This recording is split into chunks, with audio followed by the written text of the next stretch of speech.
Mhosva haina kuti unoziva kana kuti hauzivi. Mhosva inongogara iripo chete.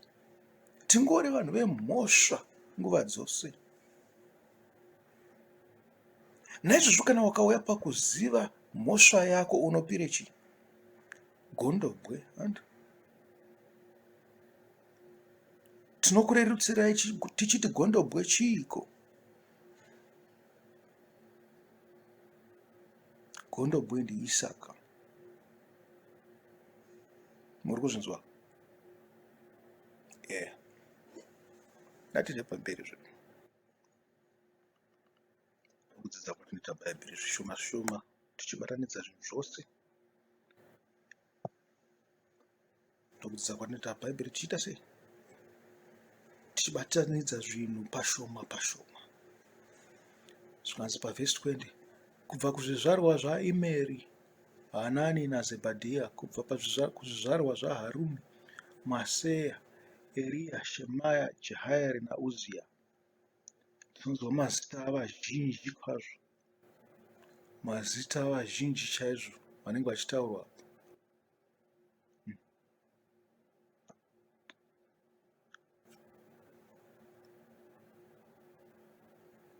Kusvikira pavhesi 44, tabva kuvhesi 20 kuchiudzwa kunzi ningi naningi, ningi naningi, ningi naningi, zvakatonyorwa pasi kunzi ava vakanga vaita chivi chekuita sei? Chekuwana vakadzi vai vatorwa vakanga vasingabvumidzwi.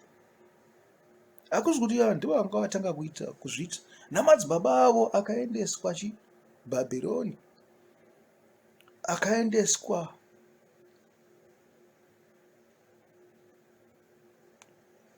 Hamati, akaendeswa kuvaAsiria. Zvikanzi vakanga vachiita chivi chimwe chetecho. Asi havana kutaurwa madzibaba avo. Ava zvakatonyorwa mumabhuku kunzi vakawanikwa vane chivi pakudzoka kwavakaita Bhabhironi. Nokuti ndo vakanga vadzoka, vakanga vana naEzira naNehemia naJoshua mwanakomana waJozadhaki, naniko mwanakomana naZerubhabheri mwanakomana waSheateri. Muruvanzwa, chivi chakanyorwa, chivi chinozikanwa, chivi chiri recognized. Chivi nani kupfuura chivi chisingazikanwa navanhu. Muri kuzviona? Apa patone evidence yekuti vakadzoka kubva pachivi chavo, vakadzinga. Zvikanzi vakafa mimwe mitezo, vakafa naJesu muguva mazuva 3, vakamuka naye pamwe chete, vachena, vasisina vana namadzimai, zvimazakwatira zviya zvose zvabva. Pamusoro pezvo varashikirwa nokurashikirwa kukuru kwakadaro, vakabvisa magondobwe echivi.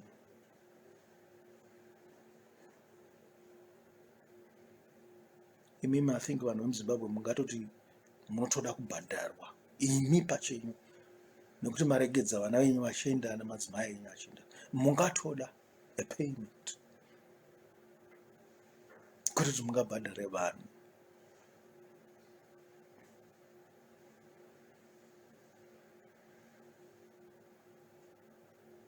Zvikanzi vose ava vakanga vawana vakadzi vatorwa, uye vamwe vavo vakanga vava navana navakadzi ava.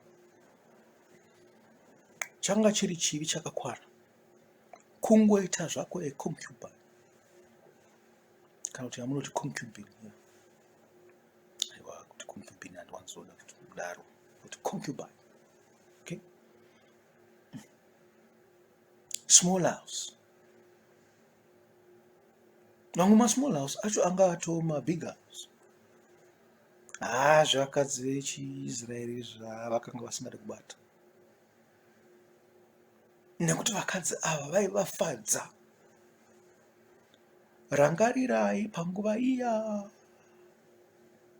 zvavaifamba vari mugwenga vachienda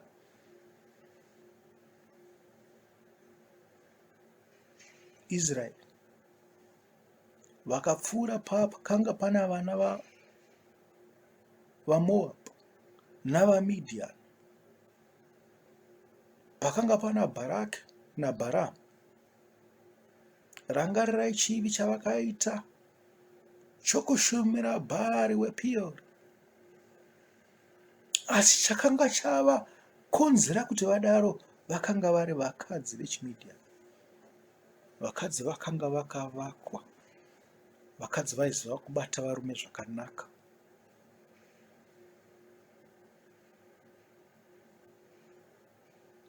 Zvokuti madhara ese anga ane ndebvu akaenda pamberi pachiBhaari,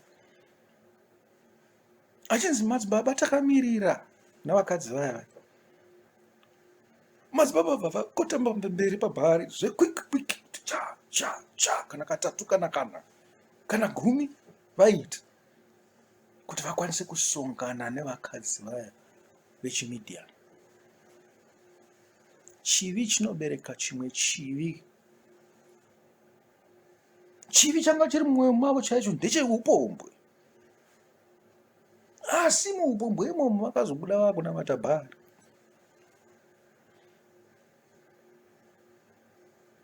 Zvikanzi waitoita sei, watochiva mukadzi wake mumwoyo, mukadzi wamumwe munhu mumwoyo, watoita upombwe kana.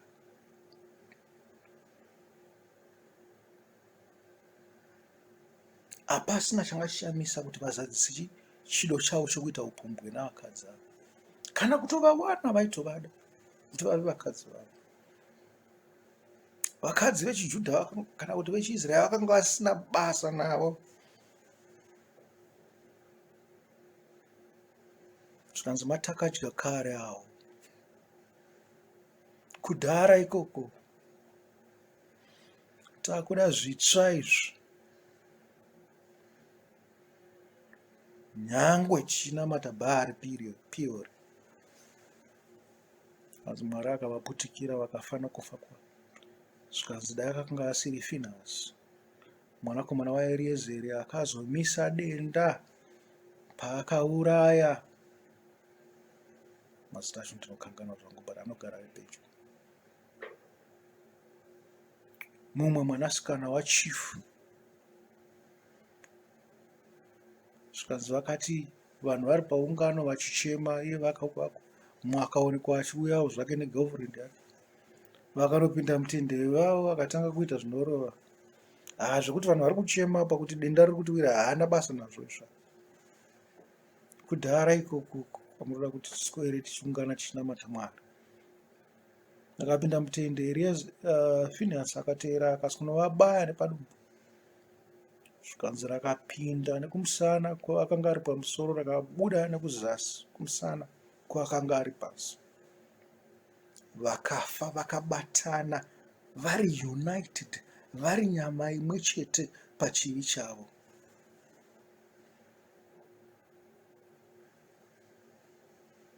Ifai kuchivi, ifai murashikirwe nemitezo yenyu, mudzoke makanaka kuna Mwari.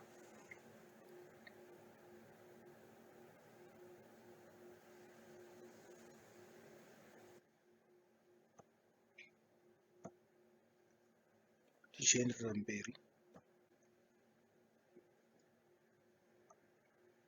tichidzoka panyaya yedu iyayi yatatanga kuverenga kuna Deuteronomy, yekusarudza pakati perufu nohupenyu. Kanzi shoko riri mumuromo menyu. Kanzi harizvo kunoti mumwe achauya achibva kudenga kana kuti mumwe achauya achibva kuseri kwerwizi. Zvikanzi bhuku ramakapuhwa rakatokwana, rine zvose zvamunoda. Chinzwai kuti Johani, uyu ndiJohana wekutanga uyu, vachitsava kuchishanu, Johani uya ari kwekupedzisira kutsamba dzavadzidzi, kuti anoti chii. kutaura pamusoro pemurayiro naishe wedu Jesu Kristu. Mumwe nemumwe anotenda kuti Jesu ndiye Kristu akaberekwa naMwari, uye mumwe nemumwe anoda baba anodawo mwana wavo. Izvi ndizvo zvatinoziva nazvo kuti tinoda vana vaMwari, kana tichida Mwari uye tichiita mirayiro yake. Uku ndiko kuda Mwari, kuteerera mirayiro yake. Uye mirayiro yake hairemi, nokuti vose vakaberekwa naMwari vanokunda nyika. Uku ndiko kukunda kwakakunda nyika, ko kutenda kwedu. Ndianiko anokunda nyika? Ndiye chete anotenda kuti Jesu ndiye mwanakomana waMwari. Kuzvinzwa kunzi kutenda kuti Jesu ndiye mwanakomana waMwari zvinorevei?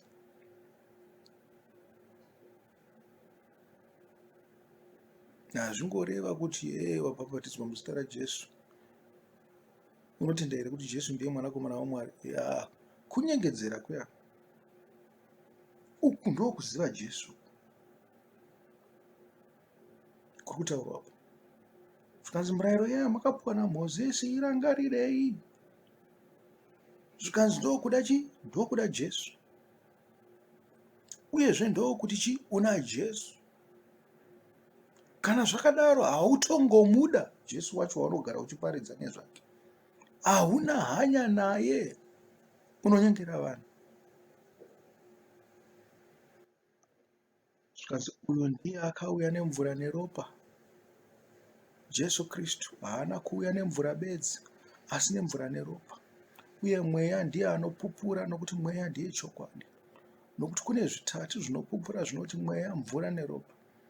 Uye zvitatu izvi zvinotenderana. Tinogamuchira uchapupu hwavanhu, asi uchapupu hwaMwari hukuru, nokuti ndihwo uchapupu hwaMwari. Zvikanzi uchapupu hwaMwari hukuru, nokuti ndihwo uchapupu hwaMwari, hwaakapa pamusoro pomwanakomana wake. Munhu mumwe nemumwe anotenda mumwanakomana waMwari ano uchapupu uyu mumwoyo make. Munhu mumwe nemumwe asingatende Mwari akabva amuita murevi wenhema, nokuti haana kutenda kupupura kwaMwari kwaakaita pamusoro pomwanakomana wake. Uye uku ndiko kupupura kuti Mwari akatipa upenyu husingaperi, uye upenyu uhwu huri mumwanakomana wake. Uyo ano mwanakomana ano upenyu, uyo asina mwanakomana waMwari haana upenyu. Kusvika pavhesi 12. 1 John chapter 5 kusvika pavhesi 12. Johani wokutanga chitsauko chechi5 kubva pavhesi rekutanga kusvikira pavhesi re12. Uchapupu hwaJesu. Kupupurwa kwaJesu kunobva kupi?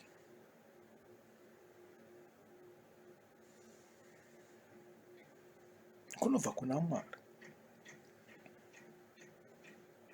Ko Jesu akauya achipupura nezvake? Zvaakazonzi navaJudha, uyu unongozvikudzawo, uyu ana Bherizebhabhu. Waipupura nezveiko? Aipupura nezvake. Iwo uchapupu chaihwo chaihwo hwakabva kuna Mwari ndeupi? Izvi zvatakangopuhwa kubva kare zvaitaura pamusoro paJesu kuti uchauya. Izvi zvatainzi itai, toregedza kuita. Izvi zvatainzi musaite, tobva taita. Ndizvo zvaitaura pamusoro paJesu izvozvo. Ndizvo zvatinoziva kuti uyu ndiye Jesu auya pano.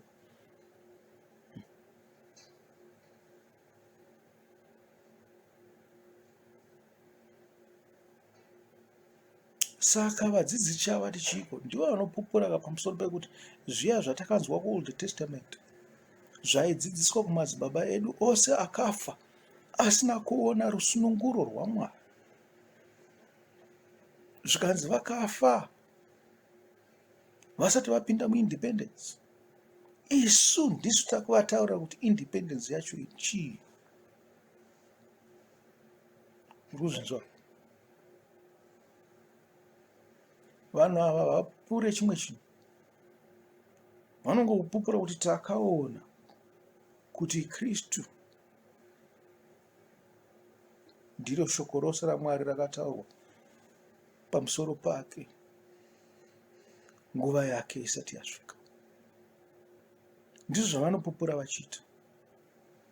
Havakutaurirei mumwe Jesu, asi iri shoko iro. Vanenge vachingotaura kuti kuda kwababa, kuda kwababa, kuda kwababa, kuda kwababa.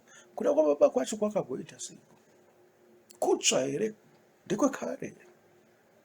Ndekupi kuda kwababa? Vamwe vakatadza kunzwisisa vakati zvimwe zvose zvisina basa. Isu takungotaura kuti Jesu, yes. Zvikanzi nyangwe nemadhimoni anotaura kuti kuna Jesu. Asi chiko chinotirakidza kuti Jesu ari mauri iwewo, ndiwo mweya. Zvikanzi ndiro ropa ka ndiro upenyu. Nemvura ka.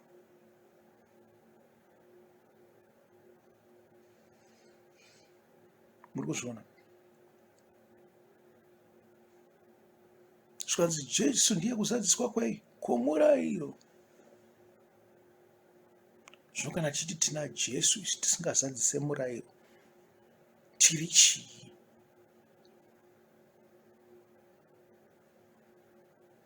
Haana kuuya kupedza murayiro. Wakauya kuti tirerukirwe nokuita murayiro. Muri kunzwa? Jesu unorerutsa zvakanyanya, asi unoomesa zvakanyanya kusanzwisisa kwedu. VaIsraeri vakanga vatori nani pane zvatakaitirwa isusu pamusoro pemurayiro. VaIsraeri vakanga vari nani. Vangonotora chikwai chako mudanga chakangonakawo chisina mambava, chisina chichi, chisina maningiri, zvakashata pachiri, woenda unopa muprista watobho. Izvo zvakavafukidza mwoyo yavo nepfungwa dzavo, vakafunga kuti aiwa tangopa zvikwai zvatopera. Kwete, Mwari aingoda kurakidza kuti ndikuda mwoyo yenyu. Iyi ipfuma yamunorashikirwa nayo, kuti kuponeswa hachizi chinhu chakareruka. Chine mutengo pachiri. Imwe anafunga kuti muchingoti aiwa taregerwa muzita raJesu pasina mutengo. Zviri nyore kudaro here?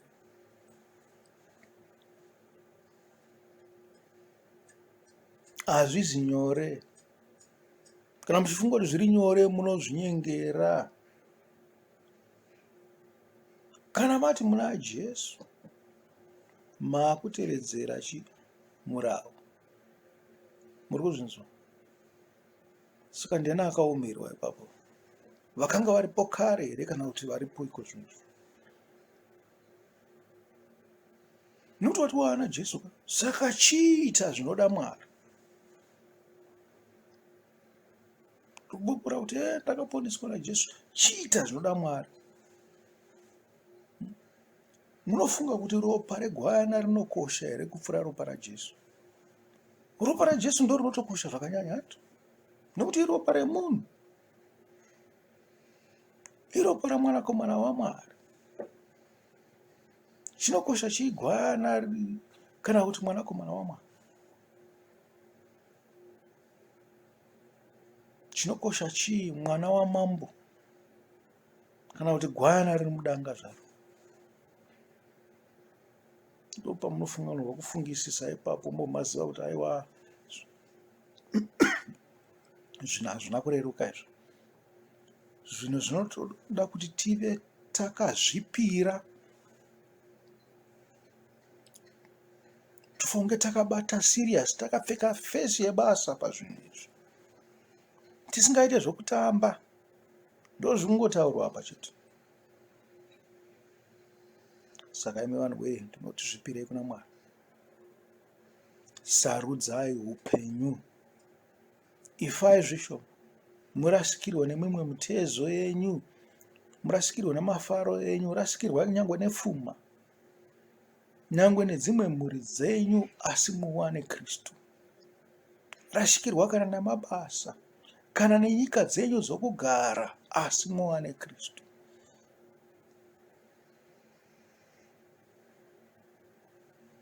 Ndosaka